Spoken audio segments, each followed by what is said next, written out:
you have to get her verse first. True. So you know what you're up against. True. You can't just write something and then send it to her for her to write because she's gonna fuck you up. I think Kanye said something like that where for Monster, when they got her when he heard it, they're all like, ah, shit. Yeah, someone had to rewrite it because they were like, that's crazy. Yeah, that's nuts. Okay, so next track, Lord Knows, featuring Rick Ross, who at one time I liked. Not so much, not because him and Drake don't get along, because now they don't get along. A lot of people and Drake don't get along, but he's one of them. It's just that I remember, lyrically, Rick Ross has always been strong to me. Lyrically, I'm saying he's got some bars, and his beat selection has always been very good. He's got a good music. Yeah, Maybach music production is like hustling. Like he's got some really good songs.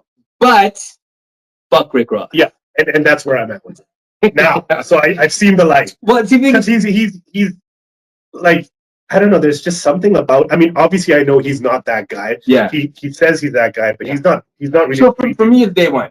Yeah, right? I mean, he's a corrections officer. It's day one because of the stealing of the identity of the Rick Ross. And you know what the worst part about that is for me? Yeah, not just the theft of the name. No, because Noriega did that. Sure.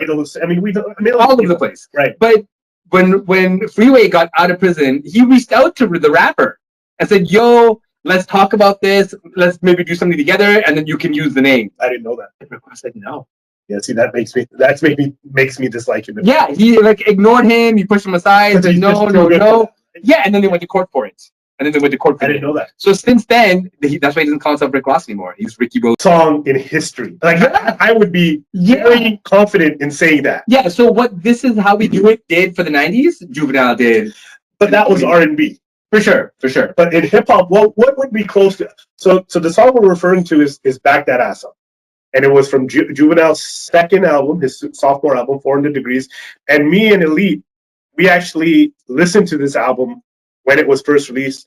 I had bought it from a store called A&B Sound, which some of you guys might remember. We literally went to my house in the basement. That's where we used to listen, and then we just listened to the whole album, not thinking that it would be the cultural phenomenon that it is now. Yeah. But Back That Ass Up, or Back That Thing Up, the edited version.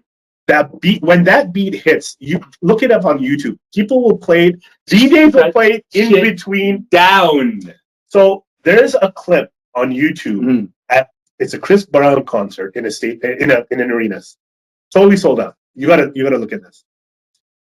They're doing the halftime, not halftime, but they're doing the, what do you call it? The break, the in between break, whatever you want to call it.